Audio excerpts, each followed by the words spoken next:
Hi నమస్తే. నేను ఈరోజు వినిపించబోయే కథ తిరుమల శ్రీ గారు రచించినటువంటి టిప్పు అనే కథ. స్వాతి సపరివార పత్రికలోని అక్టోబర్ 2016 సంవత్సరం నెలలో 10,000 రూపాయలు బహుమతి పొందినటువంటి కథ. ఈరోజు మన మ్యారేజ్ డే. మీరు ఆఫీస్కి సెలవు పెడితే గుడికి వెళ్ళే వచ్చేవాళ్ళం. భర్తకు లంచ్ బాక్స్ సర్దు అంది రజిత గొంతులో నిరుత్సాహం తొంగి చూస్తుంటే. ఏం చేయమంటావు డియర్, ముఖ్యమైన మీటింగ్స్ ఉన్నాయి ఇవాళ.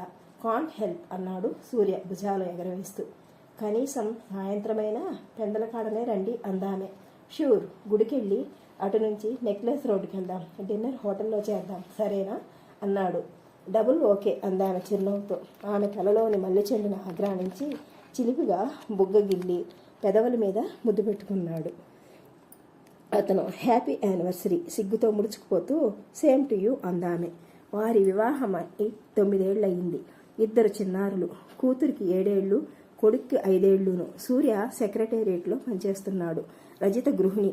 చదివిన డిగ్రీని సార్థకం చేసుకునేందుకైనా ఏదో ఒక ఉద్యోగం చేయవచ్చుగా అంటాడు సూర్య భార్యను.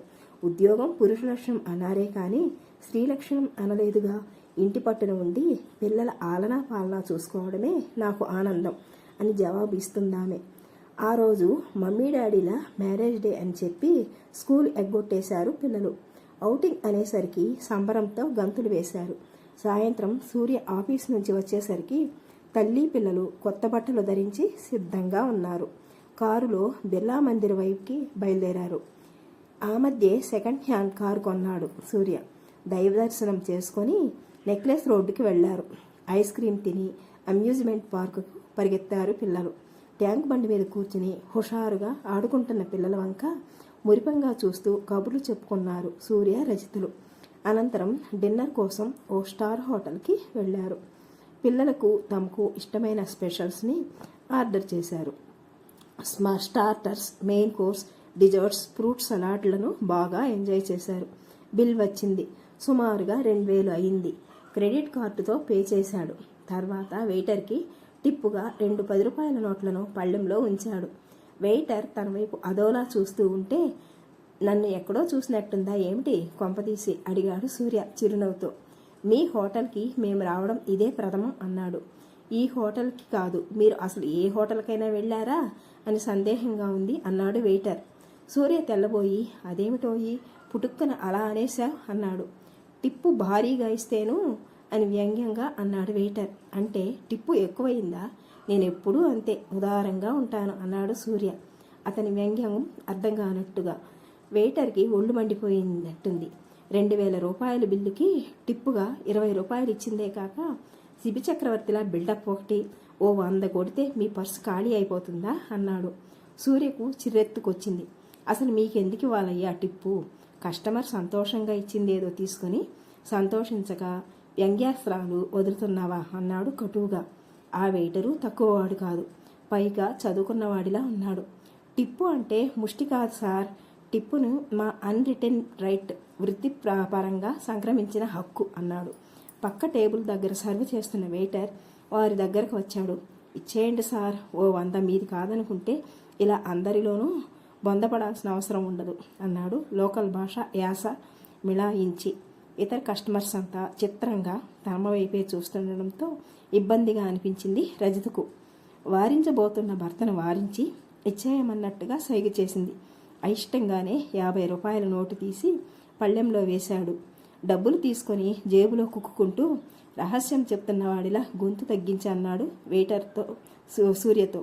అసలు మేము బతికేదే టిప్పుల మీద సార్, లేకపోతే మా యజమాని ఇచ్చే జీతానికి కుటుంబాలతో సహా ఎప్పుడో రోడ్డున పడేవాళ్ళం మేము. లేచి వచ్చేస్తుంటే అప్పుడప్పుడు వస్తుండండి సార్ అన్నాడు క్యాష్ కౌంటర్ వెనుక కూర్చున్న భారీ శాంతి కమేడియన్ బ్రహ్మానందంలా పళ్ళు ఇకిలిస్తూ. We are sure you of our best service. వాడిని బయటికి లాగి తనాలనిపించింది సూర్యకి. వెయిటర్స్ కస్టమర్ని చుట్టుముట్టి హెరాస్ చేస్తుంటే కలగజేసుకోకుండా ఎటూ చూస్తున్నాడు ఆ మనిషి. బెస్ట్ సర్వీస్ చూస్తుంటా వీడి బొంద అనుకుంటూ పళ్ళు కొరుక్కున్నాడు సూర్య. బయట పార్కింగ్ ఏరియాలో కారును సమీపిస్తుంటే పరిగెత్తికెళ్ళి డోర్ తెరిచాడు వాచ్మెన్. వాళ్ళు వచ్చినప్పుడు కూడా దిగడానికి కారు డోర్ తెరిచి పట్టుకున్నాడు అతను. సూర్య కారును స్టార్ట్ చేస్తుంటే దాన్ని ఆనుకుని నిల్చున్నాడు. తప్పుకోమన్నట్టు సూర్య హార్న్ కొట్టినా కదలలేదు. టిప్పు కోసం అనుకుంటానండి, ఎంతో కొంత ఇవ్వండి అంది పక్కన కూర్చున్న రజిత. పర్సులోంచి 10 రూపాయలు తీసిచ్చాడు సూర్య. శాల్యూట్ చేసి పక్కకు తప్పుకున్నాడు అతను. సూర్యకి ఈసారి ఎక్కడి నుంచో మనీ ఆర్డర్ వచ్చింది. పోస్ట్ మెన్ ఆ సొమ్మును చిల్లరగా ఇచ్చి, సార్ చాయ్ ఇప్పాని అన్నాడు. 10 రూపాయలు టిప్పుగా ఇచ్చాడు సూర్య.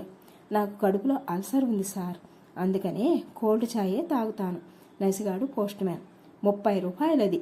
సూర్యకు ఒళ్ళు మండింది. ఇచ్చింది లాగేసుకొని గో టు హెల్ అనాలనుకున్నాడు, కానీ అనలేకపోయాడు. కోరిన టిప్పు ఇవ్వకపోతే నెక్స్ట్ టైం తనకు ఎంఓ వచ్చినప్పుడు అడ్రసీ నాట్ అవైలబుల్ అని రిమార్క్ రాసేసి దాన్ని త్రిప్పి పంపేయవచ్చును అతను. మరో 2 పదులు అతగాడి చేతిలో కుక్కాడు. సూర్య ఆఫీసులో ఉండగా గ్యాస్ బండ వచ్చిందని ఫోన్ చేసింది రచిత. రీఫిల్ వెల 592 రూపాయల 50 పైసలైతే టిప్పు కలిపి 600 ఇచ్చింది తాను. కానీ డెలివరీ బాయ్ ఇంకో 25 రూపాయలు ఇస్తే కానీ కదలనంటూ సిలిండర్ పైనే తిష్ట వేసి కూర్చున్నాడు. కాయగూరలు ఆకాశాన్ని అంటడంతో కేవలం ఆవకాయ పచ్చడితోనే అన్నం తింటున్నారట. ఆవకాయ పెట్టడం బాగా కాస్ట్లీ అయిపోయిందట. టిప్పు పెంచితే గాని గిట్టుబాటు కాదట. మీకు సబ్సిడీ వస్తుంది కదా అంటాడు. అదేదో ఊరకే వస్తున్నట్లు. కష్టపడి లిఫ్ట్లో ఫస్ట్ ఫ్లోర్కి తెచ్చాడట సిలిండర్. అడిగిన టిప్పు ఇవ్వకపోతే వాడి బండబడ గ్యాస్ బండను తిరిగి తీసుకుపోతాడట. గ్యాస్ ఏజెన్సీకి ఫిర్యాదు చేయాలనుకుని వెంటనే ఆ ఆలోచనను విరమించుకున్నాడు సూర్య. కంప్లైంట్ చేస్తే నెక్స్ట్ టైం డెలివరీ బాయ్స్ తన సిలిండర్ని వేరెవరికో ఫిరాయించేయచ్చును, లేదా సిలిండర్ తేకుండానే డోర్ లాక్డ్ అని రాసేసి బుకింగ్ని క్యాన్సిల్ చేయించవచ్చును. అప్పుడు తాను రీబుకింగ్ చేసుకోవాల్సుకుని అవస్థపడవలసి ఉంటుంది. అలాంటి ఉదంతాలు లోగడ తన స్నేహితుల ద్వారా చాలానే ఆలకించాడు. ఒకప్పుడు ఇచ్చిన టిప్పును సంతోషంగా తీసుకొని శాల్యూట్ చేసి వెళ్ళిపోయేవారు. ఇప్పుడు వాళ్లే రేట్ ఫిక్స్ చేసేసి డిమాండ్ చేస్తున్నారు. వాట్ అన్ ఎవల్యూషన్ అనుకున్నాడు కసిగా. ఈసారికి ఇచ్చే, నేను గ్యాస్ ఏజెన్సీతో మాట్లాడతానులే అన్నాడు భార్యతో. సాయంత్రం సూర్యబావమర్తి తాడేపల్లిగూడెం నుంచి ఫోన్ చేశాడు. మామగారికి తాడేపల్లిగూడెం నుంచి మైల్డ్ స్ట్రోక్ వచ్చిందట. ఏలూరులో ఓ సూపర్ స్పెషాలిటీ హాస్పిటల్లో అడ్మిట్ చేశారట. అవుట్ ఆఫ్ డేంజర్ అని చెప్పారట. రజిత ఏడుస్తూ కూర్చోవడంతో వెంటనే బయలుదేరడానికి క్యాబ్ బుక్ చేశాడు సూర్య. షీ డ్రైవర్ పిల్లల్ని స్నేహితుల ఇంట్లో విడిచి బయలుదేరారు. తెల్లవారేసరికి ఏలూరు చేరుకున్నారు. హోటల్ దగ్గర దిగి టారిఫ్ ప్రకారం క్యాబ్ బిల్లు చెల్లించాడు సూర్య. సూట్ కేసు తీసుకుని లోపలికి నడవబోతుంటే, నాకు టిప్పు ఇవ్వనులే వల్ల అంది షీ డ్రైవర్. తెలంగాణలో సూర్య తెల్లబోయి, బిల్లులో డ్రైవర్ బేటా కలిపి కూడా ఇచ్చాను కదా, ఇంకా టిప్ ఏమిటి అన్నాడు. రాత్రి మిమ్మల్ని పరేషాన్ చేయకుండా, దారిలో యాక్సిడెంట్ ఏది చేయకుండా తెల్లారేసరికి సేఫ్గా తీసుకొచ్చుండలే మళ్ళా అందామె. అది నీ కర్తవ్యం అన్నాడు అతను. అంతే, అక్కడ ఓ చిన్న సీన్ క్రియేట్ చేసిందామె. సమాజం ఎప్పుడూ ఆడవాళ్లను చిన్న చూపు చూస్తున్నది. ప్రతి రంగంలోనూ పురుషులు స్త్రీలను చులకన చేస్తున్నారంది.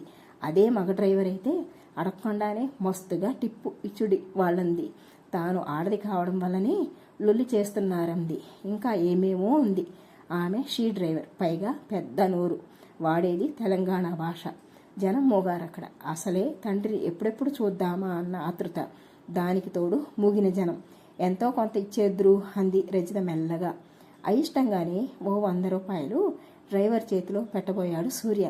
నీ కంటికి నేనెట్టా కనిపిస్తున్నాను బిడ్డ, టిప్పు అడిగితే బిచ్చమేస్తున్నావా? ఘోర అవమానం జరిగిపోయినట్టు ఫీల్ అయిపోయిందామె. హైదరాబాదు నుండి ఏలూరుకి దూరం ఎంతుంటుంది మళ్ళా? ఊళ్ళో సవారీకే 200 ఇస్తారు టిప్పు. అది కాదు కానీ ఓ 500 ఇచ్చిపోసారు, మంచిగుంటుంది అన్నాడు. కిం కర్తవ్యం అన్నట్లు భార్య వంక చూశాడు అతను. ఇచ్చేసి ఆమె బెడద వదిలించుకోమన్నట్లు సూచించిందామె. హతవిధి అనుకుంటూ డ్రైవర్కి 500 సమర్పించుకొని హోటల్లోకి నడిచాడు సూర్య. రజితను ఉద్దేశించి, నువ్వేమీ పరేషాన్ కాకు తల్లి, నీ తండ్రికి మంచిగానే ఉంటుంది అంది డ్రైవర్ వెనక నుంచి. దంపతులు త్వరగా ఫ్రెషప్ అయ్యి హాస్పిటల్ చేరుకునేసరికి విజిటింగ్ అవర్స్ అయిపోయాయి. మెయిన్ గేట్ బంద్ అయిపోయింది. వాచ్మెన్ లోపలికి వదలలేదు. డబ్బులిచ్చి లోపలికి వెళ్ళడం చూశాడు సూర్య. తాను ఓ 10 రూపాయలు అతని చేతిలో పెట్టబోయాడు. వాచ్మెన్ అతని వంక ఎగాదిగా చూసి, ఏమిటి సార్, ఇది టిప్పా ముష్ట? పెద్ద డాక్టర్ రౌండ్స్కి వెళ్ళే వేళ ఇది. మీరు ఆయన కంట్లో పడ్డారంటే నా ఉద్యోగం ఊడుతుంది. హార్ట్ అటాక్ కేసు అన్నారు కదా అని నేను రిస్క్ తీసుకుని లోపలికి పంపిస్తే ఆ రిస్క్ ఖరీదు కేవలం 10 రూపాయలేనా? ఓ 100 కొట్టండి, లోపల అడుగు పెట్టండి అన్నాడు. ఈ లోపల సూపర్వైజర్ గద్ద కంట్లో పడింది. అంటే ఇందులో సగం నొక్కేస్తాడు. పీతకుంటాయో లేదో తెలియదు కానీ మా కష్టాలు మాకుంటాయి సార్. తల దిమ్మెక్కిపోయిన సూర్య అతని చేతిలో 100 నోటు పెట్టి లోపలికి నడిచాడు. ఇదెక్కడ విడ్డూరమండి? ప్రతి వాళ్ళు మనమేదో వాళ్ళకు బాకీ ఉన్నట్టు ముక్కుపిండి మరీ టిప్పులు వసూలు చేస్తున్నారు అంది రజిత. ఏం చెప్పాలో తెలియక భుజాలు ఎగరవేశాడు అతను.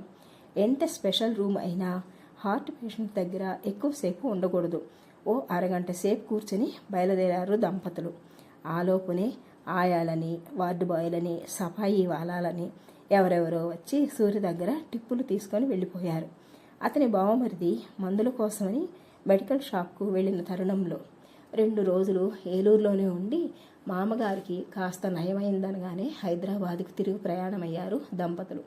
ఈసారి తత్కాల్ కోటాలో ట్రైన్కు బుక్ చేసుకున్నారు. హోటల్ రూమ్ ఖాళీ చేసి రిసెప్షన్లో పేమెంట్ చేసేసి బయటకు నడవబోతున్న ఆ దంపతుల గారికి అడ్డంగా నిల్చున్నారు రూమ్ బాయ్స్, సఫాయి వాలాలు. ఏం సార్, మాకు టిప్పు ఇవ్వకుండానే వెళ్ళిపోతారా అని అడిగారు నిర్మహమాటంగా. అక్కడ ఉన్న 2 రోజులు ఆ దంపతులు హోటల్లో గడిపినది కొద్ది గంటలు. మిగతా సమయం అంతా బయటే ఉన్నారు. రూమ్లో ఉన్న కాసేపు కూడా అవసరానికి బాయ్ ఒక్కడూ కనిపించేవాడు కాదు. సూర్య స్వయంగా క్రిందకి వెళ్ళాల్సి వచ్చేది. గది శుభ్రం చేసి పక్కలు సరిచేసిన దాఖలా లేవు. ఎవరికి టిప్పు ఇవ్వకూడదనుకున్నాడు. అదే మాట అంటే ఉంటే ఎందుకు రామ్ సార్, ఏవో పనుల మీద బయటకు వెళ్ళుంటాం అన్నారు వాళ్ళు. కీ మీతో తీసుకొని పోతే రూమ్ ఎలా శుభ్రం చేస్తాం? ట్రైన్ టైం అవుతోంది, టిప్పు ఇస్తే కానీ కదిలేలా లేరు. ఓ 100 ఇచ్చాడు సూర్య. 4 ఉన్నాం సార్ అంటూ నసిగారు వాళ్ళు. పంచుకోండి అని సూర్య కదలడంతో వైదొలగారు వాళ్ళు. రైల్వే స్టేషన్ దగ్గర ఏటీఎం దగ్గర నుంచి సూర్య డబ్బులు డ్రా చేస్తుంటే, అదేమిటండి వచ్చినప్పటి నుంచి చూస్తున్నాను, రోజుకు ఒకసారి ఏటీఎంకి వెళ్తున్నారెందుకు? ఇంటి వద్ద బయలుదేరినప్పుడు సరిపడా సొమ్ము తీసుకురమ్మన్నారు కదా అడిగింది రజిత విస్మయంగా. టిప్పుల మహిమ. ఈ 2 రోజులు బ్రేక్ఫాస్ట్లు, భోజనాలు హోటల్స్లోనే చేశాం కదా, మన స్వంతానికి ఖర్చు చేసుకున్న దానికంటే టిప్పులకే ఎక్కువైంది అని నవ్వాడు సూర్య. ఆఫీస్లో లంచ్ అవర్లో తన తిప్పల గురించి కొలీగ్ ప్రసాదరావుతో ప్రస్తావించాడు సూర్య. అతను చెప్పింది విని విస్తుపోయాడు. టిప్పు విషయంలో ఇతర దేశాల కంటే మన దేశం ఎంతో మెరుగు. ఎంత ఇవ్వాలన్న దానిలో కస్టమర్స్కి స్వేచ్ఛ ఉంటుంది. అదే పాశ్చాత్య దేశాలలో అయితే మొత్తం బిల్లులో ఇంత శాతం అని నిర్ణయించబడుతుంది. ఆ విధంగా బోర్డులు కూడా పెడతారు. టిప్పును బిల్ అమౌంట్లో చేర్చి వసూలు చేస్తారు. యాజమాన్యం చెల్లించే జీతం సరిపోదని అందుకే టిప్పులు తీసుకుంటామన్నట్టు చెబుతారు. ఇటీవల మన దేశంలో కూడా తెలివి మీరిపోయి జబర్దస్తుగా టిప్పులను వసూలు చేయడం ఆరంభించారు. డెన్మార్క్లో టిప్పు కంపల్సరీ కాదు. చైనాలోనైతే ఎవరు టిప్స్ ఇవ్వరు. పోతే టిప్పు ఇస్తే అఫెండ్ అయ్యే దేశాలు 2 ఉన్నాయి. అవి జపాన్, హాంకాంగ్లు. జపాన్లో టిప్పు ఇవ్వడాన్ని రూట్నెస్గా పరిగణిస్తే హాంకాంగ్లో అది ఇన్సల్ట్గా భావించబడుతుంది. యాజమాన్యాలు తమకు తగినంత జీతాలు ఇస్తున్నాయని, కస్టమర్స్ ఇచ్చేటటువంటి టిప్స్ మీద ఆధారపడవలసిన అగత్యం లేదని సగర్వంగా చెప్తారు ఆ దేశాలలో. మనం మధ్యతరగతి మానవులం. ప్రభుత్వం ఇప్పటికే వ్యాట్, సర్వీస్ ట్యాక్స్, ఆ ట్యాక్స్, ఈ ట్యాక్స్ అంటూ మన నడుములు విరగొట్టేస్తుంది. అది చాలదన్నట్టు ఈ పన్ను కానీ పన్ను ఒకట, జీతంలో సగం టిప్పులకే సరిపోతుంటే ఎలా బతుకుతాం మనం? కించెత్ ఆవేశంగా అన్నాడు సూర్య. ప్రసాదరావు నవ్వేసి ఊరుకున్నాడు. సూర్య మాత్రం ఊరుకోలేదు. బాగా ఆలోచించి ప్రభుత్వానికి ఓ అర్జీ తయారు చేశాడు. అందులో ఇలా ఉంది: నిత్యము తిప్పలతో సామాన్యుడు సతమతమవుతున్నాడు. అప్పుల బాధ కంటే టిప్పుల బాధదే అధికమైపోయింది. ముఖ్యంగా ఉద్యోగుల బతుకుల్లో కనుక డేర్నెస్ అలవెన్స్, రిస్క్ అలవెన్స్ లాగే ఉద్యోగులకు టిప్ అలవెన్స్ను కూడా ప్రభుత్వం మంజూరు చేయాలి. ఇట్లు టిప్పు బాధిత ప్రభుత్వ సంఘం. దాన్ని ముఖ్యమంత్రి ఆఫీస్కి పంపించి కొంచెం ఊపిరి పీల్చుకున్నాడు సూర్య. ఈ కథ కనుక మీకు నచ్చినట్లయితే లైక్ చేయండి, సబ్స్క్రైబ్ చేసుకోండి, షేర్ చేసుకోండి. నమస్తే, సెలవు.